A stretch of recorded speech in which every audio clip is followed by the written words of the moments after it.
విజయనగరం జిల్లా వెంకటరమణపేటలో దారుణం చోటు చేసుకుంది. ప్రియుడితో కలిసి కన్న తల్లిని హత్య చేసింది ఓ కూతురు. తను ప్రేమించిన వ్యక్తితో పెళ్లికి నిరాకరించిందన్న కోపంతో ప్రియుడితో కలిసి తల్లినే హతమార్చింది. పథకం ప్రకారం రాత్రి తల్లిని ఊరి బయటకు తీసుకెళ్లగా అప్పటికే అక్కడ స్నేహితులతో కలిసి కాపు కాసిన ప్రియుడు వెంకటలక్ష్మిపై కత్తితో దాడి చేశాడు.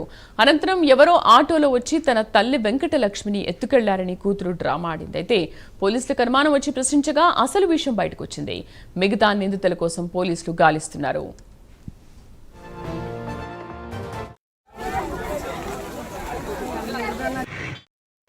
హరీష్ అనే అబ్బాయి వాళ్ళ అమ్మ చిన్న కంప్లైంట్ ఇచ్చారు. ఆ కంప్లైంట్ విషయాలు ఏంటంటే వాళ్ళ అమ్మ వాళ్ళ చెల్లి బెడ్రూమ్ కోసం రాత్రి వెళ్ళి తిరిగి వచ్చే సమయంలో వాళ్ళ చెల్లిని ఎవరో కొట్టారని, వాళ్ళ అమ్మగారిని ఆటోలో వచ్చి కిడ్నాప్ చేసి తీసుకువెళ్ళిపోయారని చెప్పిందట. ఆ విషయం మీద హరీష్ అనే అబ్బాయి చుట్టుపక్కల వాళ్ళ బంధువులతో ఫ్రెండ్స్ తోటి ఎక్కడ ఎటువంటి క్లూ లభించలేదు. దాని మీద ఈరోజు ఉదయం పోలీస్ స్టేషన్కి వచ్చి వాళ్ళ అమ్మగారిని ఎవరో కిడ్నాప్ చేసినట్లు మన కంప్లైంట్గా కేసు రిజిస్టర్ చేయమన్నది.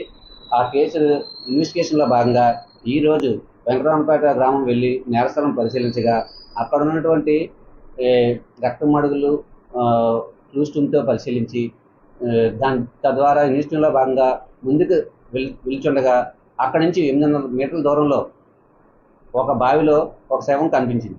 ఆ శవాన్ని బయటకు తీసి వెతికి చూడగా ఆమె ఈ కిడ్నాప్ అయినటువంటి ఎర్రాప్రగడ హరీష్ వాళ్ళ అమ్మ వెంకటలక్ష్మి అని తెలియచ్చింది. ఇప్పుడు చనిపోయింది కాబట్టి ఆ యాంగిల్లో వెళ్తే ఇప్పుడు వాళ్ళతో ఎవరైనా భయం ఉన్నదో దాని ద్వారా మనకి తెలుసుకోవడం ఈజీ అవుతుంది.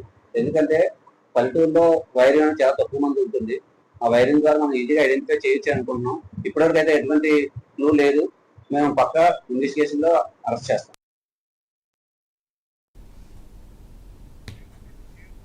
విజయనగరం జిల్లా వెంకటరమణపేటలో దారుణం చోటు చేసుకుంది. ప్రియుడితో కలిసి కన్న తల్లిని హత్య చేసింది ఓ కూతురు. తను ప్రేమించిన వ్యక్తితో పెళ్లికి నిరాకరించిందన్న కోపంతో ప్రియుడితో కలిసి తల్లిని హతమార్చింది. పూర్తి సమాచారం కరెస్పాండెంట్ నాగేంద్ర ప్రసాద్ అందిస్తారు. నాగేంద్ర, అసలు ఏం జరిగింది, ఎందుకు ఈ హత్య చేశారు? ప్రధానంగా ఈ వెంకటరమణపేటకు చెందిన ఎర్రాప్రగడ రుచిత మైనర్ గా ఉన్నప్పుడే ఈ హరికృష్ణ అనేటువంటి జేసీబీ డ్రైవర్ ఎవరైతే ఉన్నారో అతన్ని వివాహం చేసుకోవాలని అనుకుంది. అయితే ఈ వివాహానికి సంబంధించి ఈ రుచిత తల్లి ఈ వెంకటలక్ష్మి అనేది వివాహానికి అంగీకరించలేదు. అప్పట్లోనే వీళ్ళు పోలీసులకు ఫిర్యాదు చేయడం, ఒక పోక్సో కేసు కూడా నమోదు అవడం జరిగింది. హరికృష్ణ మీదకి హరికృష్ణ బెయిల్ తీసుకుని కూడా ఉన్నాడు ఆ కేసుకు సంబంధించి.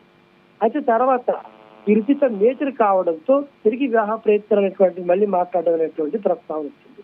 ఈ నేపథ్యంలో వెంకటలక్ష్మి వివాహానికి అంగీకరించకపోవడంతో తమ వివాహానికి అడ్డుందనేటువంటి పరిస్థితుల్లో రుచిత ఏదైతే ఉన్నదో తన ప్రియుడు హరికృష్ణతో కలిసి ఈ తల్లిని హతమార్చినటువంటి పథకం పడడం జరిగింది. ఈ నేపథ్యంలో నిన్న రాత్రి బహిర్భూమికలు వెళ్లి చెప్పి తల్లిని తీసుకెళ్లి అక్కడ ఒక నేల బావి దగ్గర గొంతులు కోసి నేల బావిలో తల్లిని పడివేయడం జరిగింది అమృతదేహ.